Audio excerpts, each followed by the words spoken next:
good. It is so good. And I know like HHKB, like, yeah, like Alex giving away the Moon Tower. Agreed. Man, you guys were giving him tons of crap for that. Man, his internet was having so much trouble this week, hey? Poor guy. It's so frustrating as a streamer when you're having internet trouble.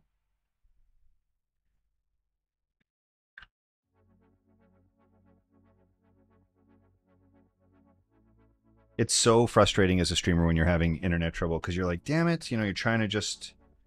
I've had it like midstream where you're like trying, you're like entertaining folks, you're, having a good chat, whatever.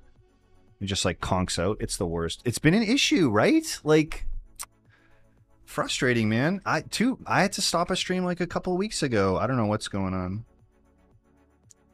The other thing too is it was it's a little bit weird. Like when you think about like timing from a, let's say, a work from home perspective, I kind of expected it to be worse sort of when more people were working from home, but I feel like a lot of people are returning to the office, and now it's like, the internet's getting like a little bit less stable. I don't know if like network congestion would really cause it, but at the same time, a little bit weird, right?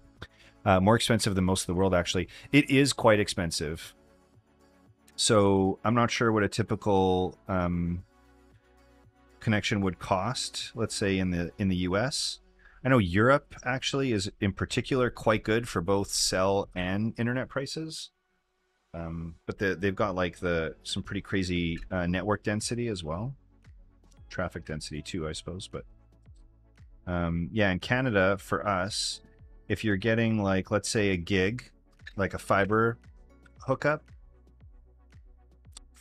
in Canada is something like maybe 100 US a month. It's looking good. Rogers is doo-doo. It depends on your area. Yeah, that's true, Hype. Rogers bought Shaw, right? Okay, there you go. Yeah, ARC is confirming that. Yeah, there's a monopoly up here. Very limited choices, so we get appropriately gouged. Yeah, we've got basically, in most areas, you've got 2 or 3 providers at most. Patricia had a blue screen? Get out. Wait, a blue screen? Oh, but like the Twitch one, right? Like the not like this emoji or whatever? Yeah. Yeah.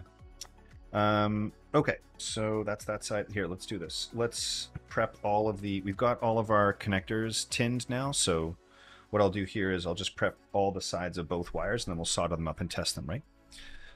Yeah, exactly. It wasn't a blue screen. It was like the Justin TV, the old-timey Justin TV thing, right? I think I was actually there for that. Usually if Patricia is streaming, it's on in the background for me. Almost always. I don't know what you guys do. You got her PC? Oh, it actually was her PC. Get out. Okay. All right. My bad. I didn't see that then. I didn't. Here's a question for you. Let's say streamer folk aside, are you guys watching Twitch a lot? Like, is it on during the day for you a lot? For me, I have Twitch on, if not all day, almost all day, I would say, for the most part, especially because I'm working from home. I have it on almost all day on my second screen. I'm a 2-screen person. I know some people don't like it, but definitely not personally. Yeah, I have it on a fair bit, actually. And I was going to say streamers, I say often don't. I would say oftentimes streamers do not. Or the streamers that I've spoken to typically do not. Only keep streamers. I have Twitch on when I'm awake. Kimlin's like hardcore. I only watch Twitch when you're on around the time you're about to stream. Oh, get out, one. You used to, Pat? Oh, well, there you go. I leave it on when I'm at home. It's on 24/7 remote working set. Yeah, lots of people leave it on, right? I think for me, one of the things Oh, use Chopstick. Thank you so much for the follow. One of the things I really like about Twitch, more so than television, is the interactivity. Like the fact that there's like an opportunity to chat with the person who's broadcasting, right? I really like that. Okay, and like I said, you want to, if you guys are making your own cables, the middle two contacts can be a little bit shorter than the outer two, just because you need less room to move, right? Abuelita82 says, what cables tonight? We're just doing cables for customers tonight. I run a cable making shop. You can ! cables if you'd like to learn more. No pressure though. You can just come and hang out. Oh, except that my Stream Elements bot literally shouted it out 2 lines above. So sorry. Here we go. Okay, so we'll get these tinned up.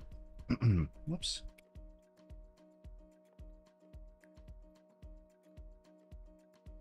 I remember when I was going to do mil-maxing for the first time, I reached out to some buddies and they were like, and I'm like, oh my gosh, okay, mil-maxing, give me the tips, whatever else. They're like, dude, it's not as hard as cable making. Don't worry. I'm like, I know, but I've never done it. You gotta give me the tips.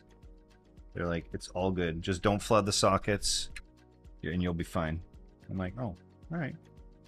They were right. Actually, mil-maxing is easier than cable making. For the most part. The best cable shop, this guy. Praxis just came in and the PCB works fine and Danny's super excited to build. Nice, Snoop.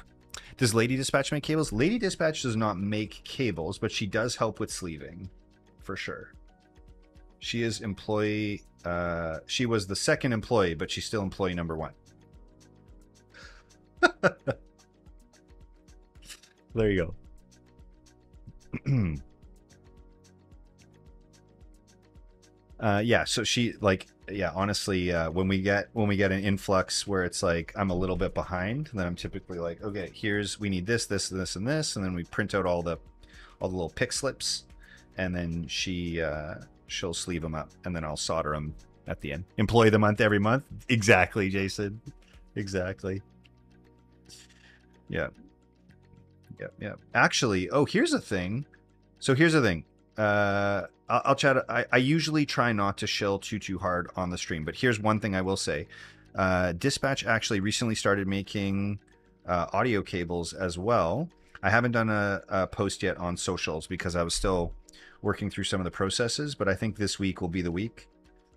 So if you need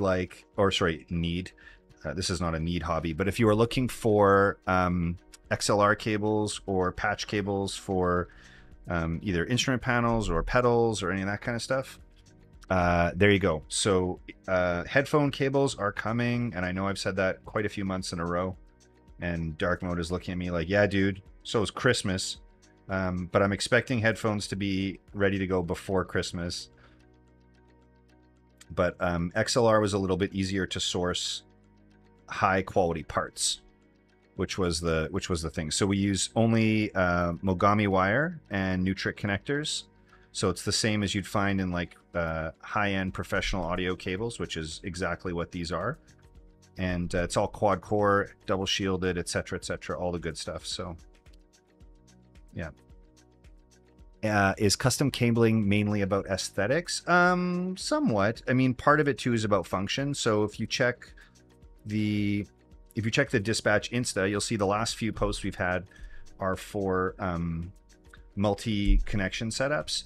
So I would say often in custom keyboards, there is, after I get my car situation sorted, I've got my eye on a Jazzmaster. Yo, Snoop, I got you. Yo, Seba, what's up, buddy? So TT cables for patchways you are making? Yes. So if you are working on like a